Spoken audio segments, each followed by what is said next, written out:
violence that happened in the city this weekend. Once it gets started, we will bring it to you live. Dozens of people were shot this weekend. Several have been killed. And Rudy Giuliani not too long ago was chiming in about this, saying Chicago murders are a direct result of one-party Democratic rule for decades. Policing genius Jerry McCarthy can do for Chicago what I did for New York City. He was one of the architects of CompStat, slashed homicides over 70%. Tens of thousands of lives have been saved. Now, you know, it's important to remember that that in Chicago right now, though we've had a rash of police shootings over the weekend, the murder rate is actually down. So we're hoping to hear a little bit more from the Chicago police force to find out what they're doing to slow things. The summertime is really just coming to a close with August, but usually during the summer is when they deal with a lot of shootings, and it was particularly disappointing over the weekend.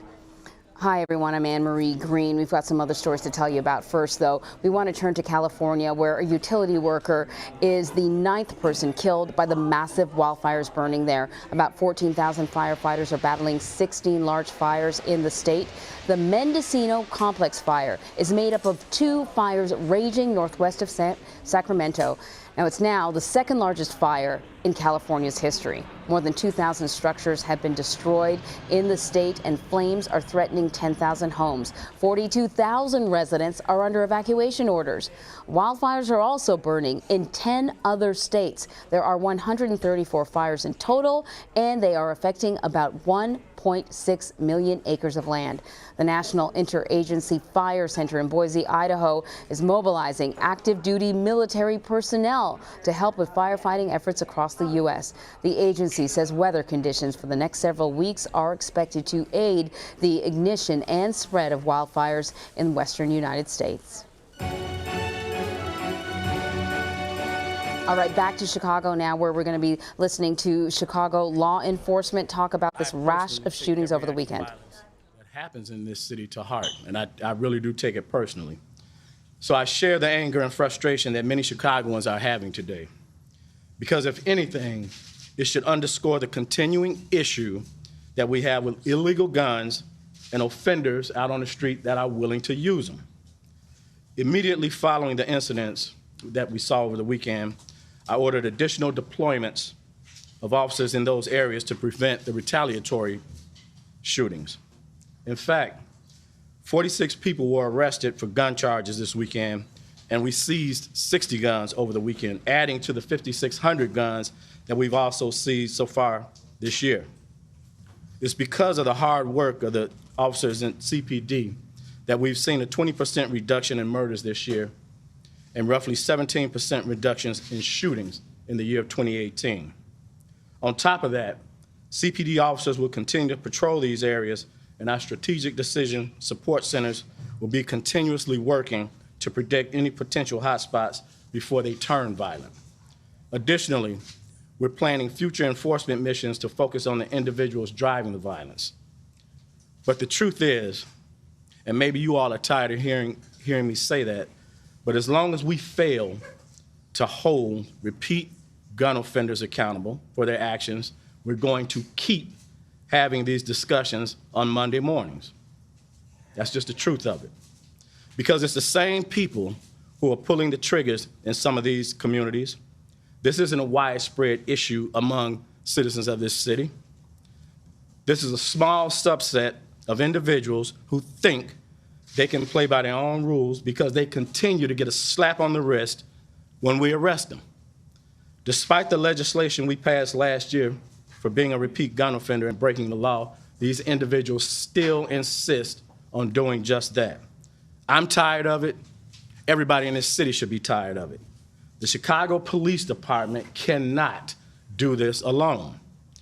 Mayor Emanuel has made significant investments in mentoring at-risk youth and creating job opportunities in some of our most challenged neighborhoods, but he can't do it alone.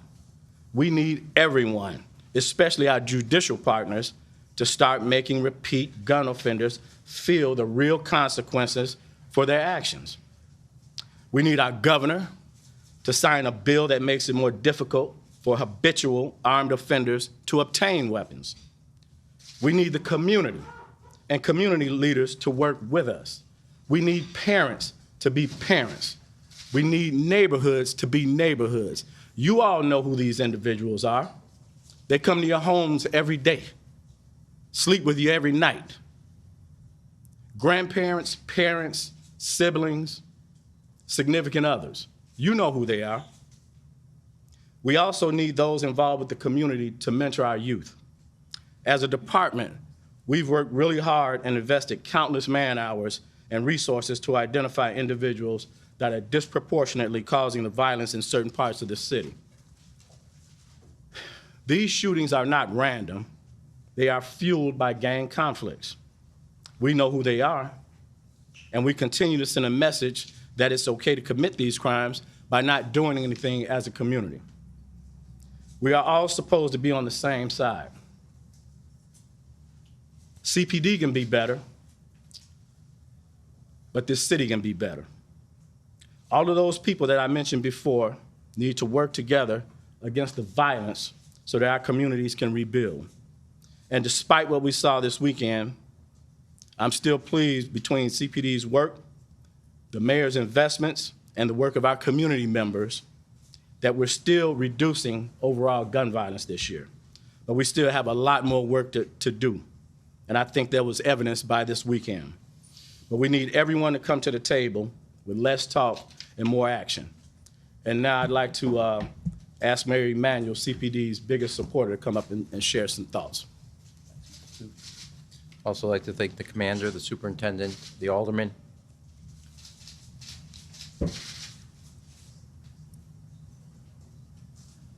This morning,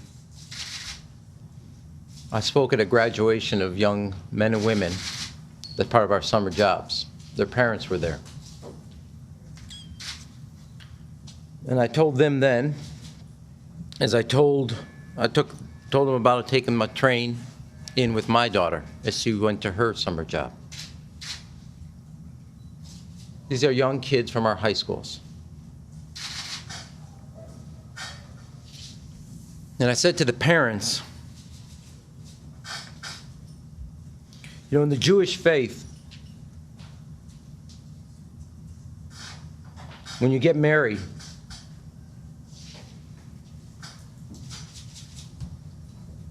you break the glass. And the reason is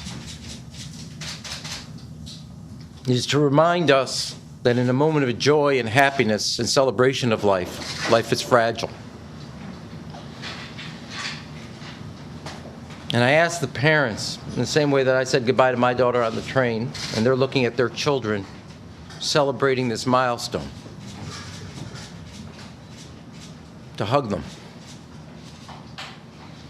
to tell them that you love them. Because I was leaving that graduation, and I was going to Mount Sinai and Stroger Hospital.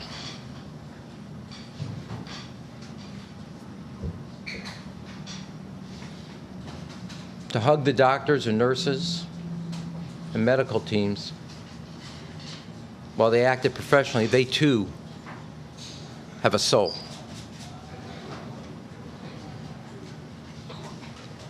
And let them know how much I appreciated what they did this weekend.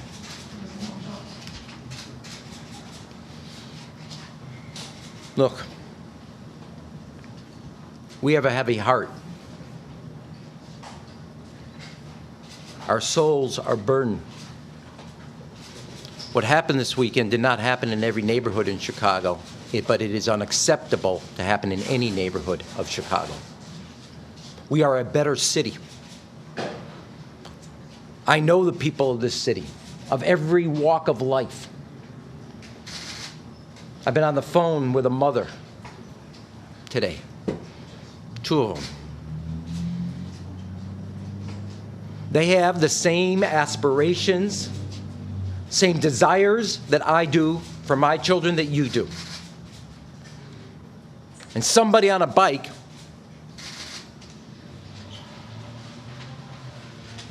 takes that child from that parent. This is not about the Chicago Police Department alone. It's not about a summer jobs program alone. This is about the fabric of a neighborhood and community. As the superintendent just said, who knows who did this? So if you say enough is enough, we must come forward as a neighborhood where a moral center of gravity holds.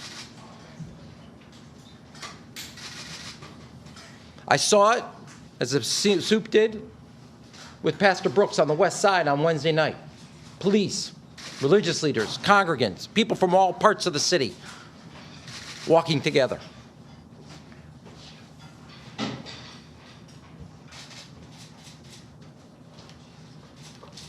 You can talk about the weather, but the weather didn't pull the trigger.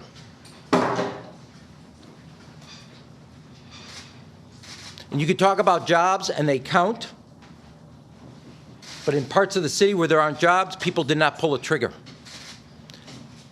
There are values. There are too many guns on the street, too many people with criminal records on the street, and there is a shortage of values about what is right, what is wrong, what is acceptable, what is condoned, and what is condemned. And we as a city, in every corner, have an accountability and a responsibility. If you know who did this, be a neighbor. Speak up. Neighbors, come together. The city will be with you shoulder to shoulder. But this is not about alone how many police, where were they. The superintendent will take accountability for that. This is not about how many summer jobs investments. We will do that, and we have more to do, much more to do. But there's something more at stake.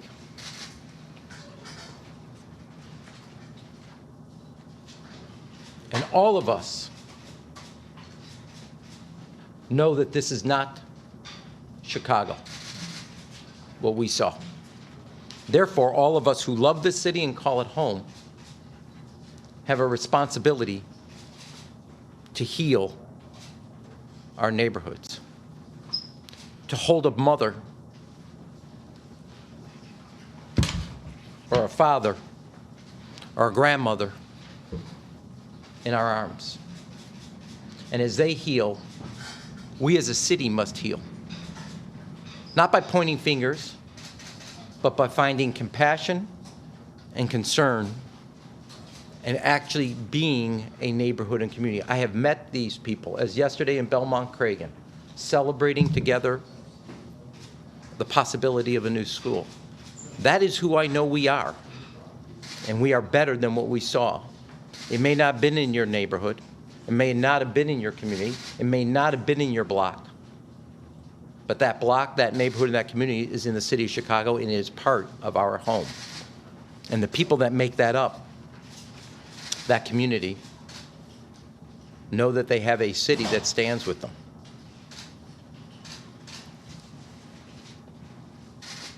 And as I said to the doctors and nurses today, to not forget to take care of themselves as well. My parents met at Mount Sinai. They did a heroic job, as our police officers did, as our residents.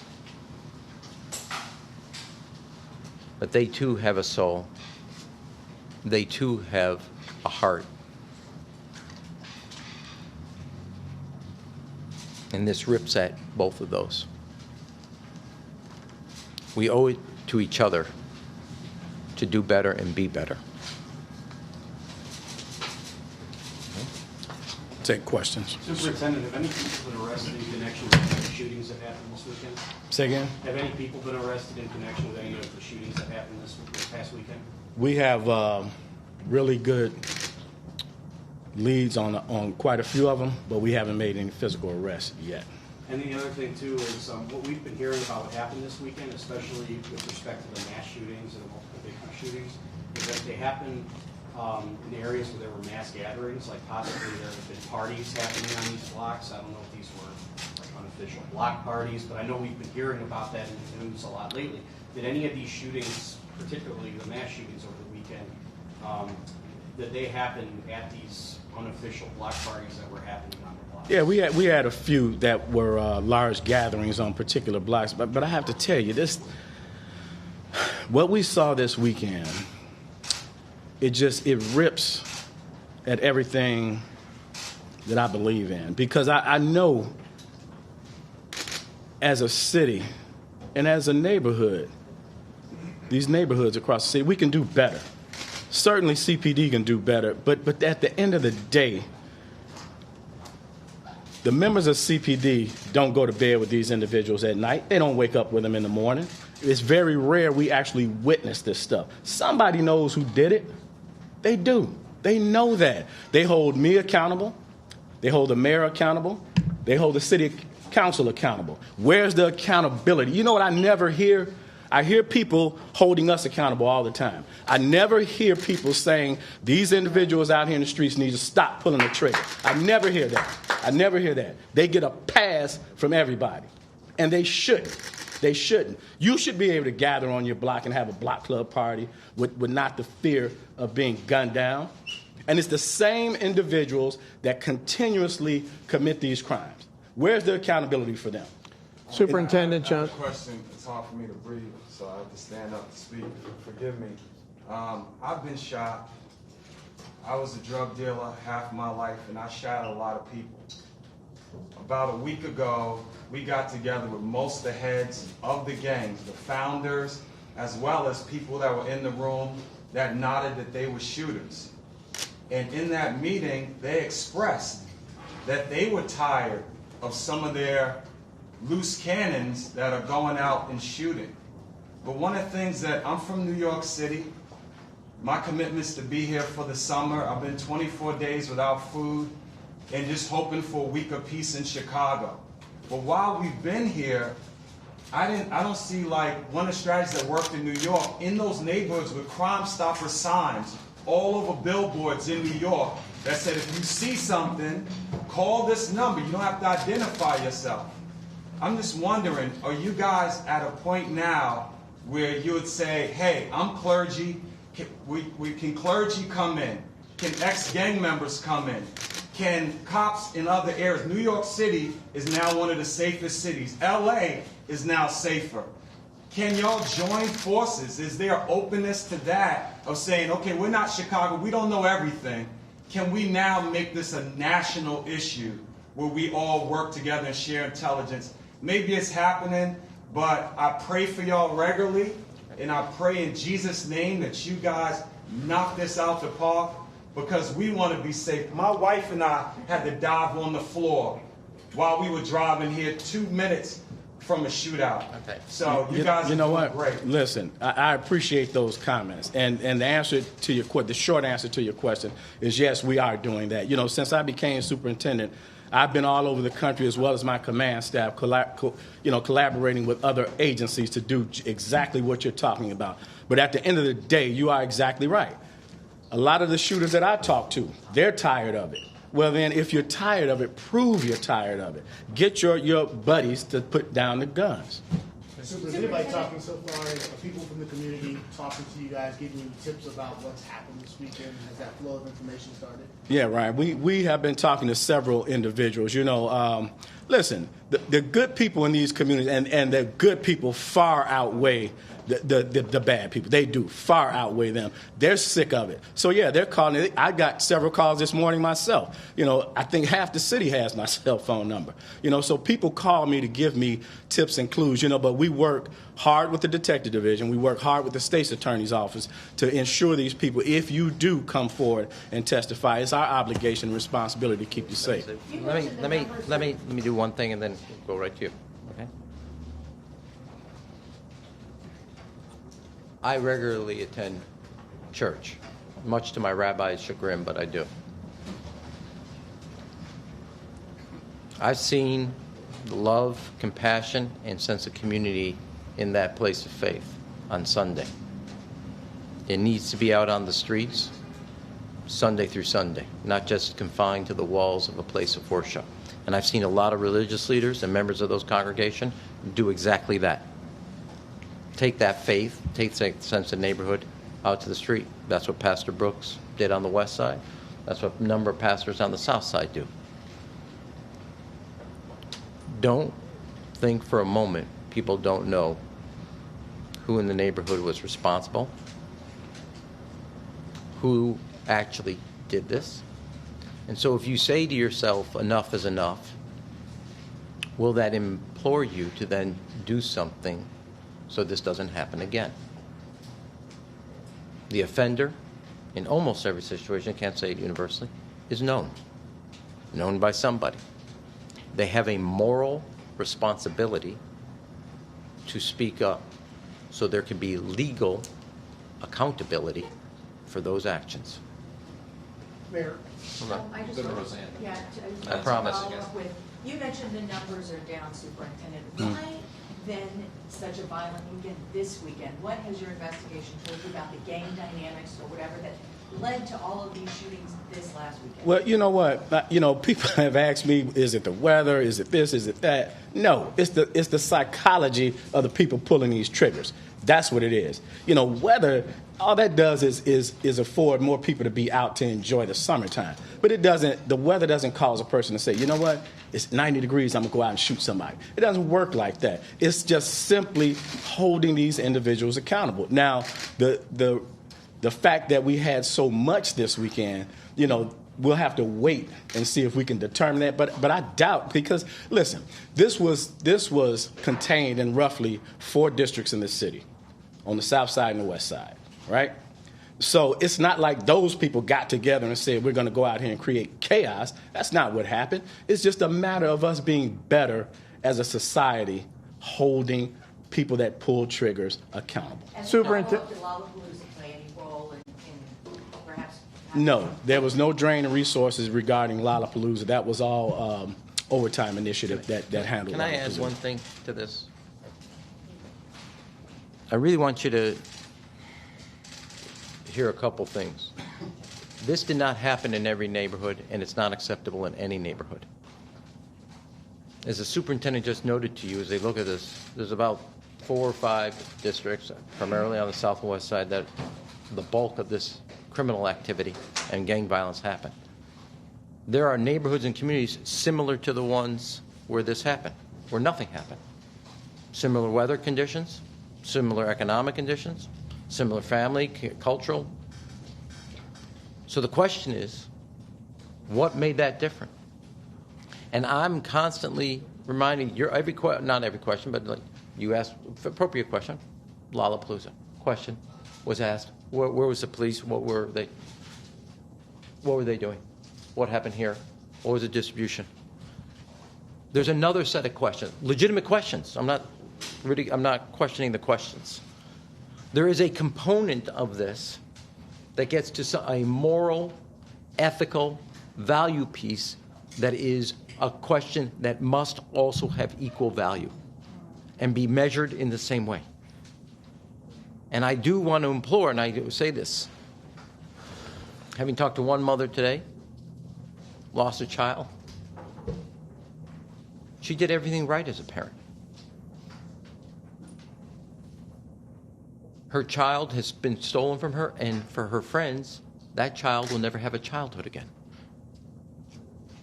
And therefore, we must use that to heal ourselves and be better, which requires a component that doesn't look at all the conditions, but actually ask who pulled the trigger, hold them accountable for what they did. Mayor. Sean Ford was on Fox and Friends saying, it's time to work better with the federal government and the Trump-free zone here in Chicago, partner with them for crime fighting and for economic stuff. Is it time to get broader federal assistance, and is there anything that can do? Listen, I tell you from a law enforcement standpoint, we work very closely with our federal law enforcement agencies. I don't think that the relationship between CPD and FBI, DEA, and ATF have ever been as strong as it is right now. So we're already doing those things. Could we do better? Yeah. We always can do better. But at the end of the day, the responsibility of things like we saw this weekend is everybody's responsibility. You know this. There were ATF agents who are out with police officers doing work. I think it was in the 9th District. Yes. That the ATF agent was shot. That's a clear example of what they're doing working. And that's, again, I want to underscore with the superintendent, everybody's pointing at somebody, saying them. The criminal and the criminal activity and the gang have to be raised rather than just say, what did the police do? What are the feds doing? Legitimate questions, but not in lieu of another set of questions. Not in lieu of asking, where is the individual or the gang or the culture that condones rather than condemns? And collectively. And I want to repeat, in the very neighborhoods this happened, there are good people who hold up all the values of what it takes to create a moral center for a neighborhood and community. And there are those who rip at it, and if you know that, they cannot be part of it. Because they tear at the very fabric. So how do Now, you change that, Mayor? well, it's not just, you said, how do I? That's not the question of what a moral community is. I apologize, that's not the right question. I have my responsibility not only as a mayor, I have that. When it comes to values, and I say this all the time, there's policing, there's public servants, there are principals, there are pastors, and there are parents. And every one of those P's play a role. And we have to, one of the things that I'm trying to do, but it's not just us, is provide, taking one of those mentors and for 8th, 9th, and 10th grade, we give them 3 years in a row. I need parents to teach kids, not just we need parents to teach kids right from wrong, to be involved with their kids. I met a mother today at this graduation. Single mom, 3 boys. One's at Northwestern, the other one's applying to the University of Chicago. What did she do? She cleans at a school by herself, raising 3 boys, all going to unbelievable schools. She is involved in her kids' lives. And I will say, as a father of 3 children, parenting is essential. A place of worship and faith that builds a sense of moral character and judgment to not just the individual, but all of us. And that's a component of it, as much as replacing despair with hope. That plays a component of it, as much as what the police do, what we're trying to do on some job. But every time we do this, it's a finger pointing at somebody else without also asking a larger question. And so when it says not just what I will take my responsibility on the moral component, and I'll take also where I have fallen short. But the question is, as if by pointing one finger at one person, that's not how you, by in and of itself. All of us collectively and individually. As I would suppose, if I can, since I started talking about one tradition in the Jewish faith, I'll close with this, which is what I said to my kids and each one of them on their bar mitzvah when they become adults. Rabbi Hillel said, "Who are you if you are not for yourself? What are you if you're only for yourself? If not now, then when?" That is a moral question all of us, individually and collectively, must ask ourselves. If these are good people in the neighborhoods, why aren't they turning in the bad guys?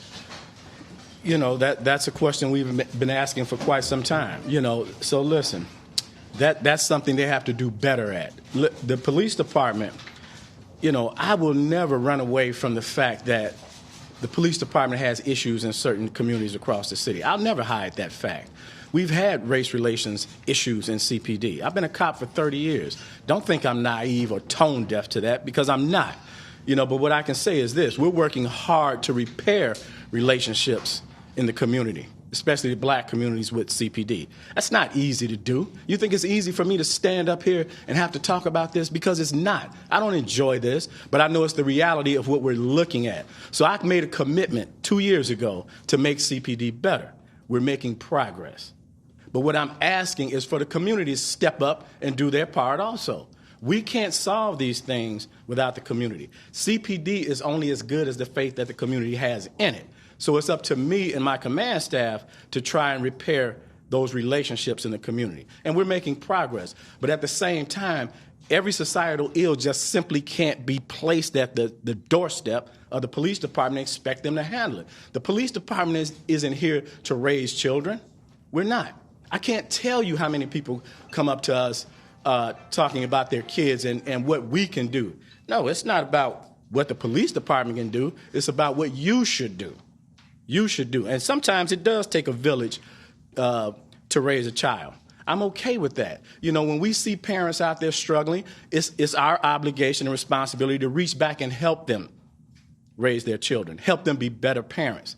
You know, so I'll take care of the CPD part of it, but we still need the community's help in resolving some of these issues because it should be heartbreaking for everybody in this city to see what happened this weekend. And again, it was contained to, out of 22 police districts, it was contained to about 4 police districts. So the city isn't on fire.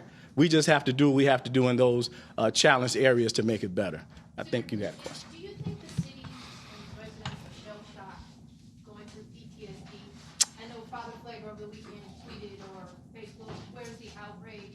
And you talk to some of these people, they're just like, oh, that's just terrible, that's awful. It just seems like it's just a rote answer.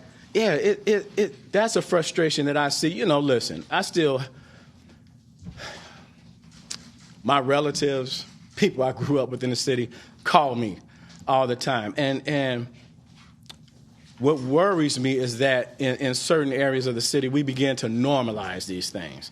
And it isn't normal for a child to grow up. Let me digress for a moment. I was out on the west side one day, and I was just watching kids play on a playground. And right around the corner from where we were sitting, it's about 4 gunshots. Bam, bam, bam, bam. I see these kids immediately go down on the ground. We go around the corner, we could still see the smoke, but the offenders were gone. So as we're riding around the block looking for them, we go back past the playground. Those kids that had ducked down are now back up playing like nothing happened. That's not normal. It's not normal for those kids to think that that's okay. And I think in certain aspects, we become desensitized to this type of thing. And we have to do better. We've been talking with community people right now about standing up trauma treatment for people in the communities when this type of thing happens, because the worst thing that we can do is not do anything and let folks in these communities become desensitized to what's going on, because this isn't right, it's not normal, and they shouldn't be growing up like that. In certain cities, they'll put up a tower after someone's shot. Do y'all have a plan like that? That remains on the drug block? You know what? Yeah.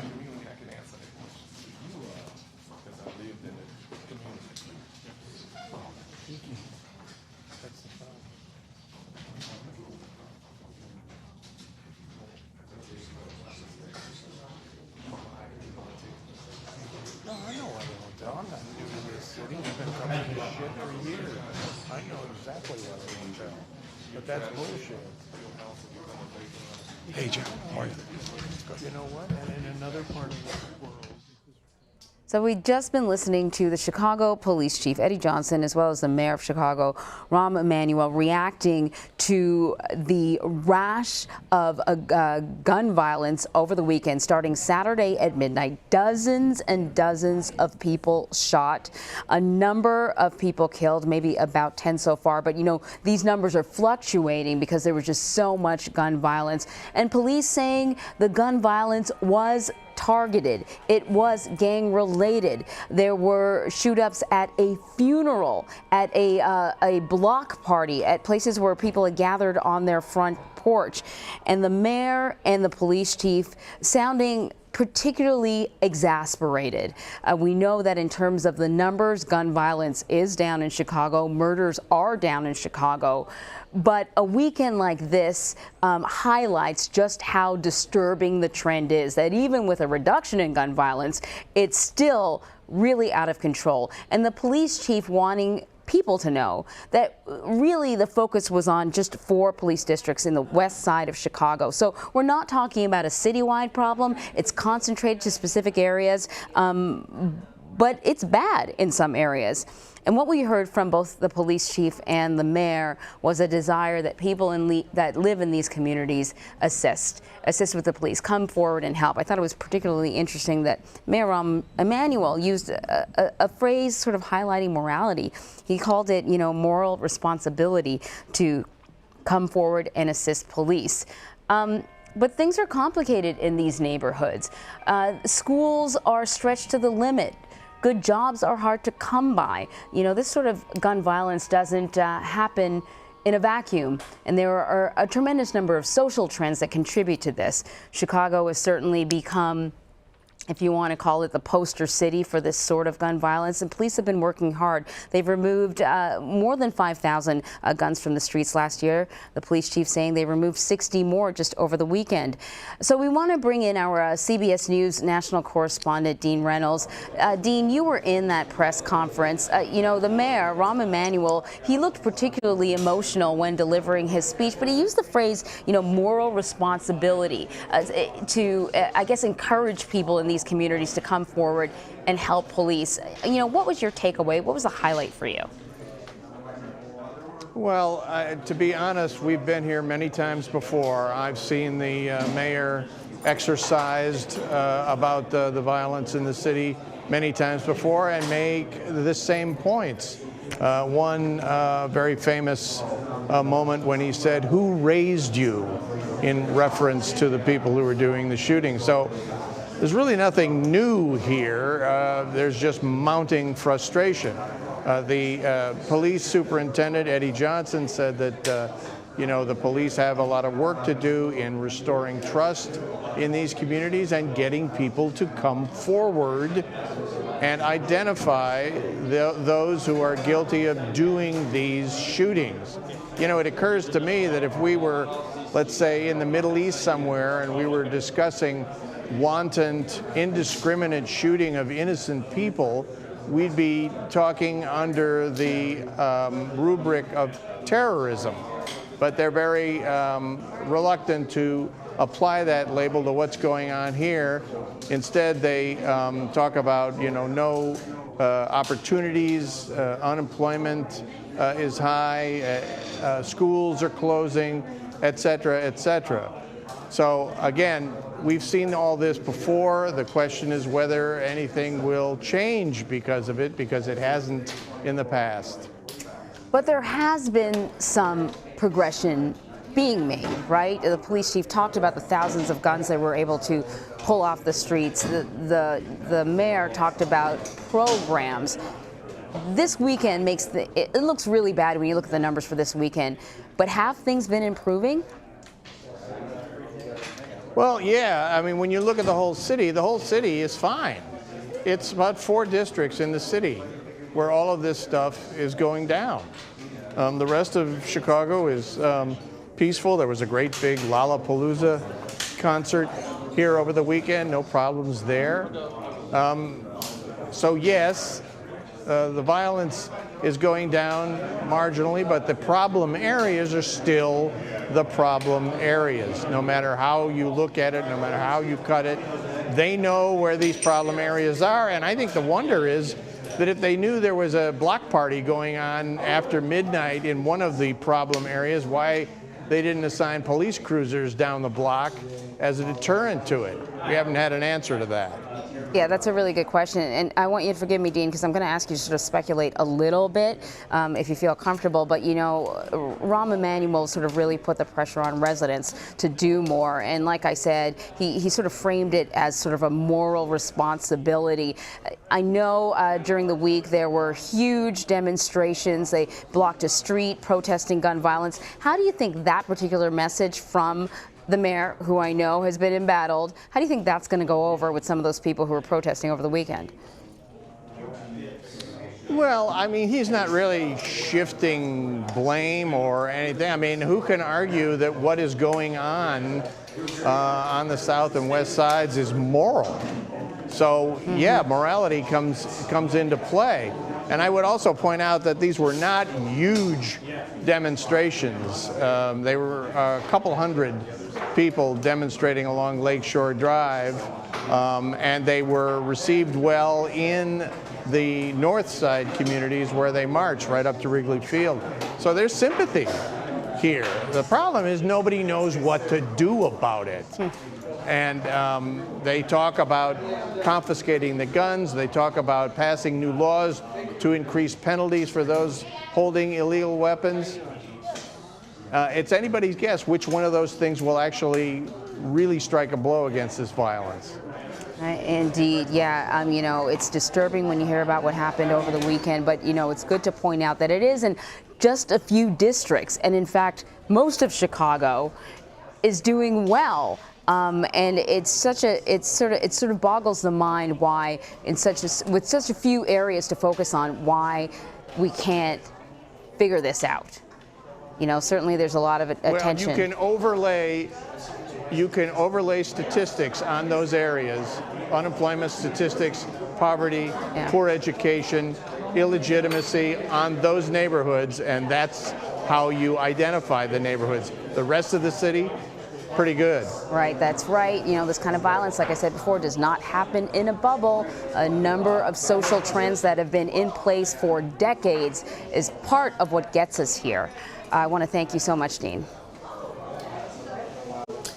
All right, turning now to the Category 4 storm churning over the Central Pacific today. Hurricane Hector is carrying sustained winds of around 140 miles per hour. Satellite images captured by NASA show the storm over the weekend. Hector is expected to pass just south of Hawaii's Big Island Wednesday. The National Weather Service is warning that the storm is, quote, dangerous, and says it could bring gusty winds, rough surf, coastal flooding, and rip currents to the area midweek. And at least 2 people are dead and at least 70 more are injured after 2 trucks collided near Bologna Airport in northern Italy. Now, Italian media say that one truck carrying cars hit another transporting flammable materials while the 2 crossed